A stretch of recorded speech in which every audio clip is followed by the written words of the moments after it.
شباب، زواج ب500,000 وتشبع تأبرني وابن عمي وتبوله وفتوش. عجبتك السالفة؟ خليك وياي.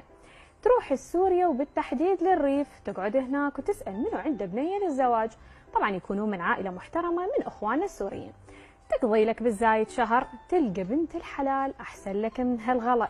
30 ب50، 50 ب50، غير اللي يقول لك أريد بيت باسمها، سيارة ومدري ايش قد ذهب. عمي دا تتزوج ترى ما دا تكون لها نفسها. زين عيني، أخذ لك سورية خلقة وأخلاق وتواضع. تتزوج بعقد وتصدقه من السفارة العراقية بسوريا وتجيبها وياك للحدود. تدخلون العراق متزوجين، تروح بيها للإقامة. تسوي الإقامة وتاخذ وياك قيد العقد مال الزواج ومصدقة من السفارة وفحص دم. ينطوها 3 سنوات إقامة. خلال 5 سنوات راح تصير عراقية، وأبوك الله يرحمه